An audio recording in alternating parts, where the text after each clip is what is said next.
Nanti kira-kira di akhirat ada atap enggak di padang mahsyar? Kullu mri'in tahta zilli shadaqatihi. Di padang mahsyar kita akan bangkit, tidak ada atap, tidak ada tenda. Di sana ada tenda. Wahai bapak-bapak penyewa tenda, penyewaan tenda, ingat, kalau sudah mati, orang mati, walaupun dia tukang penyewaan tenda, belum pernah saya melihat orang tukang sewa tenda mati bawa tenda. Tukang payung nggak mati bawa payung. Begitu juga dengan Ustadz Somad, nggak mati bawa mikrofon. Yang kau bawa mati adalah amal soleh, bukan somad. Kullu mri'in, semua orang tahta zilli shadaqatihi. Tenda akan hilang, pohon kayu akan tercabut, atap akan terbang. Jangankan atap, Gunung Rinjani yang begitu indah, besar. Begitu tadi kami naik pesawat mau mendarat di Praia, saya dibanguni sama Dr. Ustadz Zaki Abdillah. Ustadz Somad, lihat gunung, Masya Allah, saya lihat. Langsung saya ambil kamera, saya foto. Begitu saya lihat, Masya Allah, yang kelihatan jendelanya bukan gunungnya. Ternyata nggak sama selera kita dengan kamera. Kita fokusnya ke gunung, kamera fokusnya ke jendela. Nanti sampai masanya, Bapak Ibu semua hafal ayatnya. Wa takunul jibalu kal ihnil. Nanti sampai masanya gunung-gunung itu tercabut kal ihnil manfush, seperti bulu kambing yang ditiup angin. Siapa yang sombong? Siapa yang angkuh? Siapa yang bakhil? Siapa yang pelit? Siapa yang medit? Ambil bulu kambing. Bulu kambing yang kemarin waktu kurban, ambil bulu kambing, tiupkan ke wajahnya. Hei orang pelit. Wa takunul jibalu kal ihnil manfush, seperti bulu kambing yang ditiup angin. Kalau Gunung Bromo, Gunung Kidul, Gunung Rinjani, Gunung Sibaya, bukit semua tercabut, apalagi atap pohon kayu dan tenda. Tidak ada tempat bernaung, panas, mendidih otak di kepala. Tapi ada orang yang dapat naungan di akhirat. Siapa dia? Kata Nabi, kullu mri'in tahta zilli shadaqatihi. Orang akan bernaung di bawah sodakoh. Orang akan bernaung di bawah sodakoh. Jadi siapa yang menyumbang 100 juta untuk pembangunan kelas, itu naungannya nanti adalah semen cor setebal 1 meter. Nyantai dia. Itu kalau 100 juta. Kalau 1 juta, itulah dia tenda terpal yang dikhawatirkan agak-agak ditiup angin. Kalau 10.000 Pak Ustadz, balon. 5.000 koran. Sesuai. 2.000 Pak Ustadz, WC. Jamaah yang dimuliakan Allah Subhanahu wa taala. Jangan katakan kau menolong pesantren, tapi kau sedang menolong dirimu di hadapan Allah Subhanahu wa taala. Orang yang kaya uangnya banyak, pergi pagi pulang petang, lembur sampai malam, sampai akhirnya nggak sempat makan, masuk ke rumah sakit, diperiksa, kena penyakit. Apa kata dokter? Bapak terlalu sibuk, akhirnya nggak sempat makan, gara-gara cari makan. Sumbangkan sumur bor, dipakai untuk wudhu, dipakai untuk sholat, dipakai untuk mandi, dipakai untuk minum, mengalir sampai hari kiamat. Amin ya rabbal. Adapun harta yang kau simpan, dibelikan makanan, ma'akal tafa'afnaita, yang kau makan busuk. Dibelikan pakaian, wa malabista fa'ablaita, yang kau pakai lapuk. Dimakan busuk. Satu hari makan 2,5 ons. Makan pagi sarapan, makan siang, makan malam, 2,5 ons. 1 bulan 7,5 kilo. 1 tahun 100 kilo. Saya Abdul Somad, walaupun kurus-kurus begini, sudah membusukkan 4,5 ton beras. Kalau 4 ton kotoran kambing, maaf, disiramkan ke bunga, itu insya Allah bunganya harum semerbak, cantik, warna-warni. Tapi bunga yang ada di kanan kiri saya ini bukan karena kotoran kambing. Kenapa? Karena ini bunga plastik. Tapi Tapi kalau kotoran manusia, mohon maaf beribu maaf, disiramkan ke cabai, bukannya merah, kuning, layu, langsung mati. Begitu tak berharganya manusia. Ma'akal tafa'afnaita, yang kau makan busuk. Wa malabis tafa'ablaita, yang kau pakai lapuk. Abdul Somad kalau meninggal dunia, peci tinggal, mikrofon tinggal, baju tinggal, sorban tinggal. Sudah lama ceramah, tapi di Al-Badriyah ini luar biasa. Sorbannya sampai 2 lapis. Sorban yang saya bawa dari rumah enggak diakui di Al-Badriyah. Kenapa? Karena terlalu kecil. Dikasih sorban yang besar. Ciri khas, ada tulisannya Al-Badriyah, menjadi kenang-kenangan. Allahu Akbar. Tapi enggak dibawa mati, walaupun ustad. Ma'akal tafa'afnaita, yang kau makan busuk. Wa malabis tafa'ablaita, yang kau pakai lapuk. Wa mata soddakta, yang kau sedekahkan. Fa'amdaita, itulah yang akan menolong sampai hari kiamat. Berganti generasi. Ceramah ini bisa sampai berapa lama? Abdul Somad ceramah paling kuat 60 menit sesuai yang tertulis di botol 600 ml. Umur sampai kapan? Mungkin Abdul Somad bisa ceramah sampai 2040 kalau malaikat maut tidak datang. Tapi kalau sudah selesai, habis tamat riwayat, inna lillahi wa inna ilaihi. Kalau jamaah di Lombok mendengar berita Ustadz Somad meninggal di Riau, apakah mau mengirimkan Al-Fatihah? Masya Allah, semangat jamaahnya. Nampaknya mereka ingin betul aku cepat mati. Itu bukan tandanya mereka ingin Ustadz mati. Mereka sangat cinta dengan Ustadz Somad, betul? Ustadz Somad ini kalau ceramah dari tadi nggak mau ngelihat ke sini. Dia ngelihat ke sini terus. Apa yang Ustadz lihat ke sini? Saya bukan ngelihat orangnya. Yang saya lihat itu pohon kayu, ada tulisan jamaah laki-laki tapi isinya perempuan.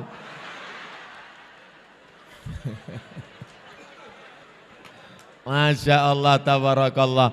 Kebahagiaan kita bersama hari ini. Semuanya bahagia, senang.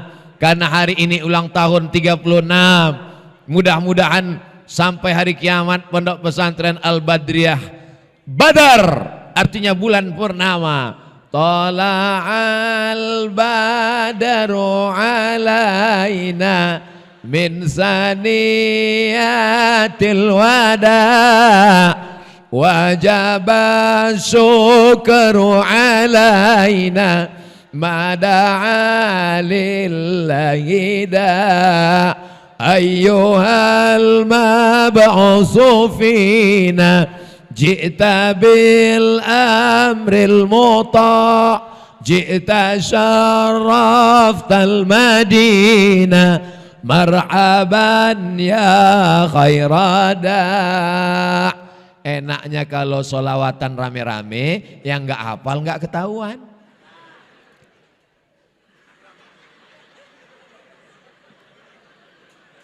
Makanya berjamaah.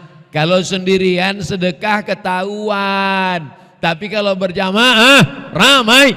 Biasa saya kalau ke pondok pesantren tausiah itu ada penggalangan dana pakai sorban, pakai kotak. Tapi ternyata di Al-Badriyah nggak ada. Kenapa? Karena orang di Lombok langsung transfer banking ke nomor rekening berikut ini. Masya Allah, tabarakallah. Begitu selesai SMS,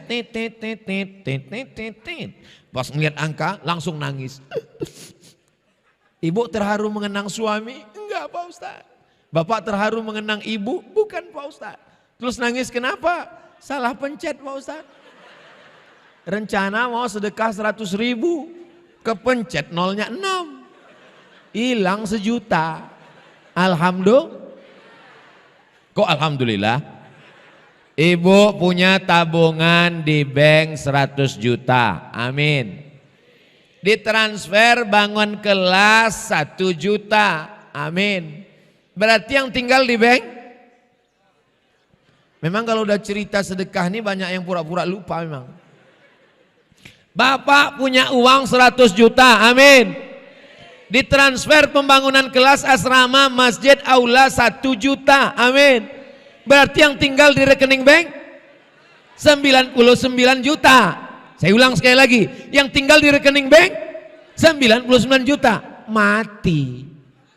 Yang dibawa mati yang 99 apa yang 1 juta? Saya ulang sekali lagi, kalau mati yang dibawa mati yang 99 juta apa yang 1 juta? Sekarang saya tanya, mau mati bawa 1 juta apa 99? Serahkan 99. Logika berpikir manusia. Al-Kayyis, orang yang cerdas, bukan yang profesor doktor. Al-Kayyis, orang yang cerdas, bukan yang IP-nya 4. Al-Kayyis, orang yang cerdas, bukan dewan pakar. Siapa orang cerdas? Mandana nafsahu. Dia tekan hawa nafsunya. Wa amila lima ba'dal maut. Dia pikirkan apa yang akan terjadi setelah mati. Ingin beli gelang emas, nggak jadi. Kenapa? Karena kalau mati nanti tinggal. Yang kubawa adalah kelas dan asrama. Itu yang akan dia dahulukan di hadapan Allah Subhanahu wa ta'ala. Amin ya Rabbal. Sudah kusampaikan ya Allah. Dalilnya dari Quran sudah, dari hadis sudah, logika akal sudah. Enggak juga. Berarti memang enggak ada kesempatan masuk surga. Ini hari Sabtu. Ini hari Sabtu. Betul? Besok hari Ahad, banyak pesta. Ada walimah, ada akikah, ada nikah sekali lagi, ada khitan, macam-macam. Besok orang pergi kondangan. Berapa banyak yang memperlihatkan cincin dan gelangnya. Bos mau ngambil sayur, sendoknya mana? Begitu baru undangan 15 menit, panas ya, panas. Sudah jam berapa sekarang? Mau menunjukkan gelang emasnya. Ternyata sampai di rumah imitasi. Jangan terlalu iri melihat perhiasan orang. Karena orang sekarang semuanya serba penuh dengan kepalsuan. Anak-anak muda juga jangan terpukau melihat wajah perempuan di Facebook. Karena ternyata pakai filter. Pas ketemuan Masya Allah 11-12 sama kuali. Ini dunia ini tipu muslihat semuanya. An-nasuniyam. Manusia ini semuanya tidur. Ini semuanya sedang tidur nih, tidur. Ada yang mimpi jadi orang kaya, ada yang mimpi jadi artis, ada yang mimpi jadi pejabat, ada yang mimpi jadi orang terkenal. Falamma matu, ketika manusia mati, barulah terbuka matanya. Ternyata yang dibawanya mati, bukan yang ada sekarang. Rumahnya tinggal, mobilnya tinggal, uangnya tinggal, rekeningnya tinggal, anaknya tinggal. Yang dibawanya mati hanyalah sodako. Ustadz dari Somad ini dari tadi sodako. Memangnya sodako ini untuk apa? Untuk bekal mati menghadap Allah. Banyak orang yang siap mati sekarang. Saya siap mati. Memangnya malaikat maut waktu nyabut nyawamu nanya, sudah siap? Mati itu mau siap mau nggak siap tetap mati. Yang kita pikirkan itu bukan mati. Yang kita pikirkan itu setelah mati itu kita mau kemana?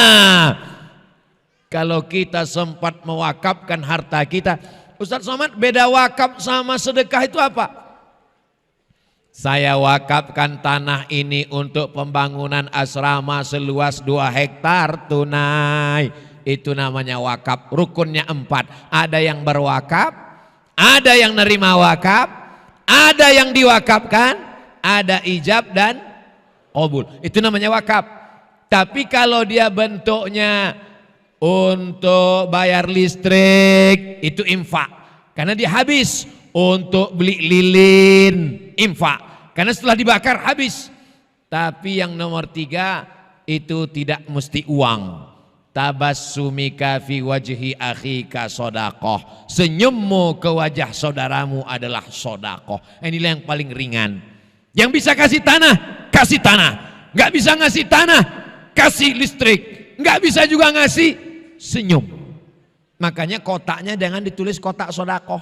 Nanti pas lewat orang senyum aja.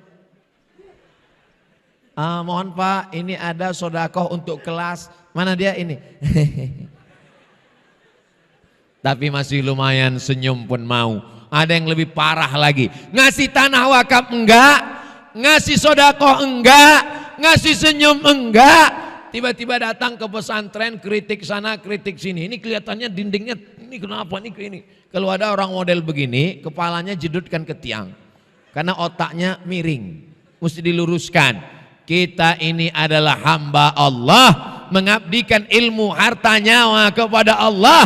Karena semuanya adalah titipan Allah. Kalau Allah mau ambil, tu'izzu man tasya' wa tudhillu man tasya' biadikal khair. Habis semuanya, akan menghadap Allah Subhanahu wa taala. Masalah mati ini kita nggak tahu. Saya dengan ibu, saya dengan bapak, saya dengan adik-adik, terserah aja.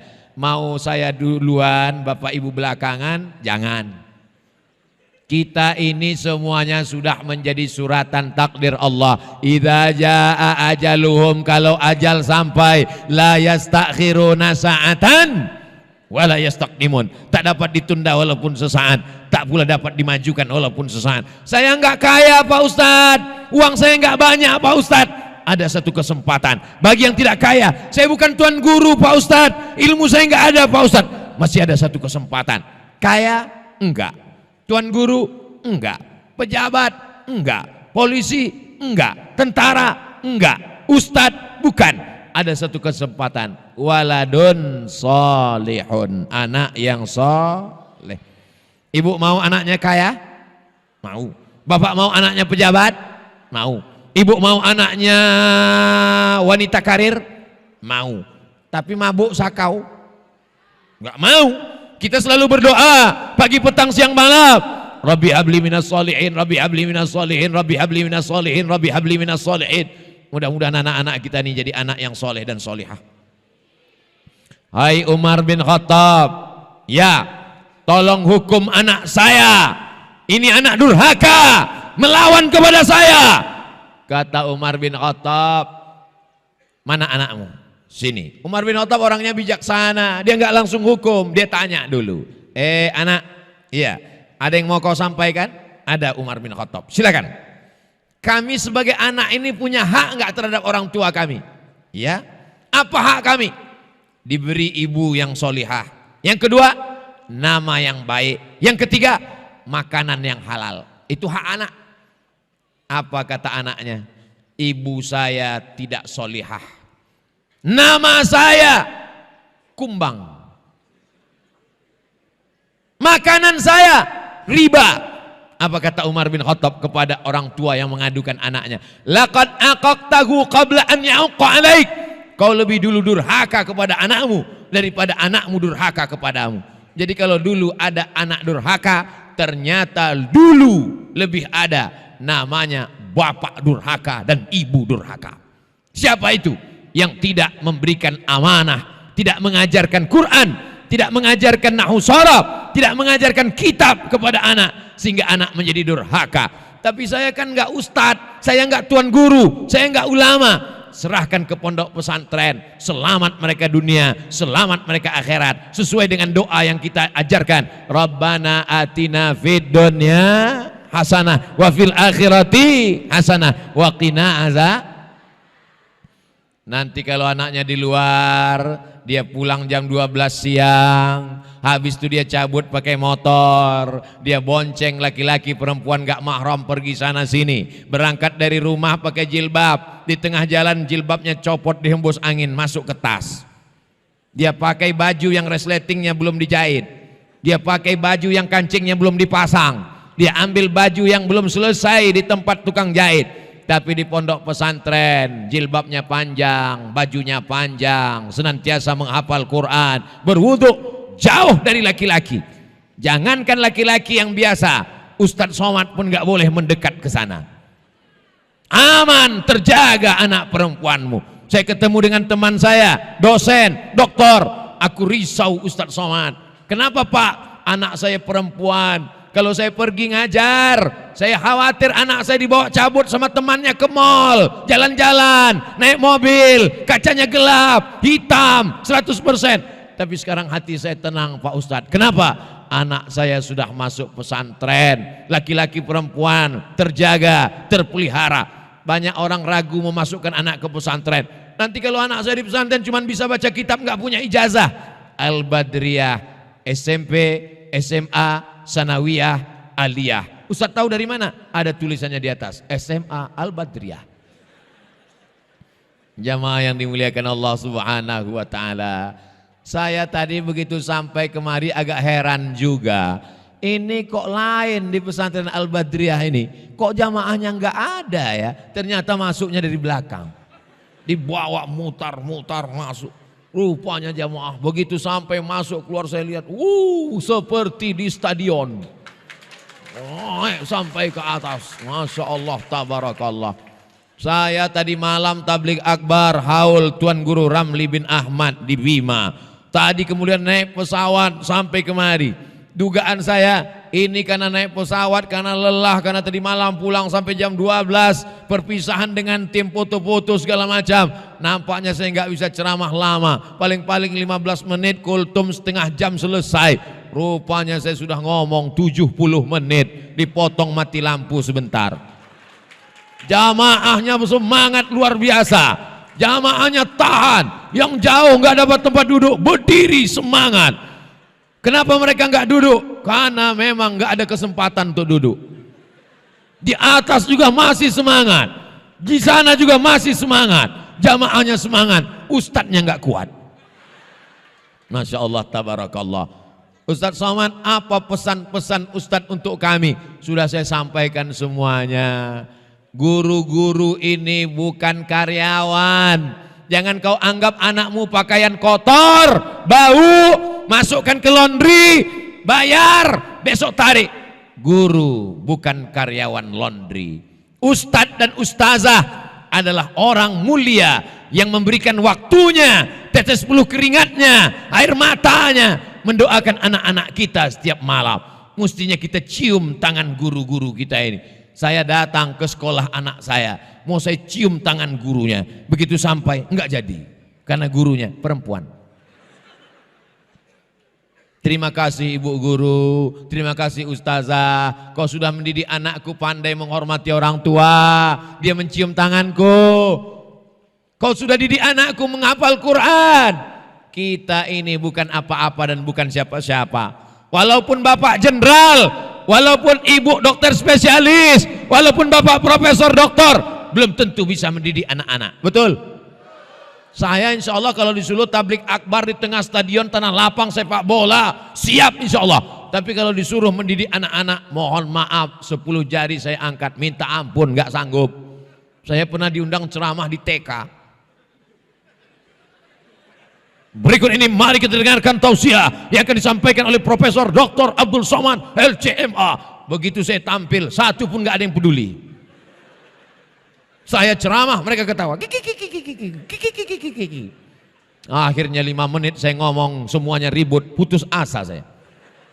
Saya panggil kepala sekolah kecil, ibu-ibu. Ibu tolong bu, ibu pawangnya kan? Iya, ini udah gak terkendali lagi nih bu. Akhirnya si ibu ngomong di depan, anak-anak lihat ibu semua ya. Semuanya tenang. Di situ baru saya disadarkan. Seolah-olah ada ilham ke dalam hati saya. Hai Abdul Somad, kau belum ada apa-apanya.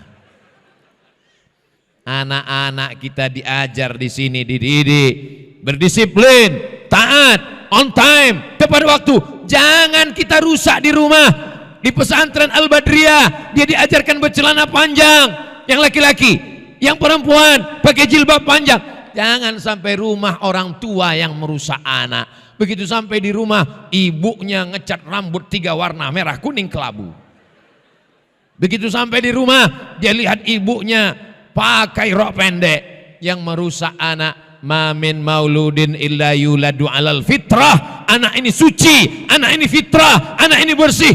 Fa'abawahu, kedua orang tuanya, yuhawidanihi, merubahnya jadi Yahudi, yunasiranihi, merubahnya jadi Nasrani, yumajjisanihi, merubahnya menjadi Majusi. Kesalahannya selalu dikatakan anak muda, kesalahan remaja, kesalahan anak muda, padahal kesalahan mak-mak, padahal kesalahan bapak-bapak, termasuk kesalahan Ustaz Abdul Somad. Karena Ustaz Somad juga bapak-bapak, kita saling nasihat menasehati. Watawasau bil haq watawasau bisab. Ustadz Somad ini ngomongnya menyinggung perasaan saya Pak Ustadz. Kunci dengar ceramah Ustadz Somad satu, jangan tersinggung. Karena beberapa jamaah dengar ceramah saya tersinggung, pulang sakit jantung, meninggal. Saya tidak pernah ingin menyindir orang, saya tidak pernah ingin ngata-ngatain orang. Saya hanya menyampaikan yang ada dalam pikiran saya, ayat-ayat Al-Quran, hadis-hadis Nabi. Ke depan, kalau sekarang ada anak pesantren Al-Badriyah kelas 1 SMP, kelas 1 Sanawiyah, 3 tahun lagi tamat, 3 tahun lagi tamat, 6 tahun tamat, 4 tahun S1. Tahun 2022 Ustadz Somad datang ke Al-Badriyah, dia kelas 1 SMP, maka tahun 2032 dia sudah selesai S1. Dia yang akan jadi PNS, dia yang akan jadi kepala dinas, kepala badan, kepala kantor, polisi, tentara, dokter spesialis, pengacara, lawyer, advokat. Kita ini masa lalu, Abdul Somad ini masa lalu. Masa depan itu adalah aku dan kamu. Kita ini semuanya masa lalu Pak. Bapak akan mati, ibu akan meninggal. Yang masa depan itu adalah anak-anak kita. Padi kita tanam, tumbuh rumput. Tapi kalau rumput kita tanam, tidak akan pernah tumbuh padi. Kalaulah menanam rumput tumbuh padi, itu lapangan golf padi semua isinya. Tapi anak-anak yang kita sekolahkan ke pesantren, sudah kita didik dengan baik. Ingat, kalau ada ibu yang jilbabnya panjang, ibu rajin tahajud, ibu rajin doa, ibu yasinan, tahlilan, solawatan. Tapi anak perempuanmu kau biarkan rambutnya lepas, auratnya terbuka, setengah kakimu di surga, tapi setengah akan dia tarik ke dalam neraka. Kenapa kau tidak menutup aurat? Kenapa engkau tidak berdoa? Kenapa engkau baca Quran? Karena aku tidak dididik dengan baik. Bapak, ibu diminta tanggung jawab, akan ditanya tentang nikmat Allah. Latus alunna yauma idzin anin. Kamu semua akan ditanya tentang nikmat, dan diantara nikmat itu adalah nikmat anak. Nikmat anak akan diminta tanggung jawab di hadapan Allah. Tapi beban kita menjadi ringan dengan adanya pesantren Al-Badriyah. Saya ucapkan selamat milad pesantren Al-Badriyah yang ke-36. Saya ucapkan selamat tahun baru Hijrah 1444 Hijrah, mencari puyuh di Bukit Selasi. Thank you dan terima kasih. Ingat, puncak dari tabligh akbar bukan pengajiannya. Puncak dari tabligh akbar adalah doanya. Mudah-mudahan doa kita nanti yang dibimbing oleh Tuan Guru, barokah doa beliau, barokah makbulnya lisan beliau, barokah munajat beliau kepada Allah. Semua kesulitan kita dilepaskan Allah Ta'ala, rezeki kita dibukakan Allah Ta'ala, anak-anak kita jadikan anak-anak yang soleh dan solehah. Terima kasih atas segala perhatian. Mohon maaf atas segala kesilapan dan kekhilafan. Aqulu qauli hadza, nasrun minallah wa fathun qarib. Wassalamu alaikum warahmatullahi wabarakatuh. Wa kulli mujahidin lillah bi ahlil badriyah.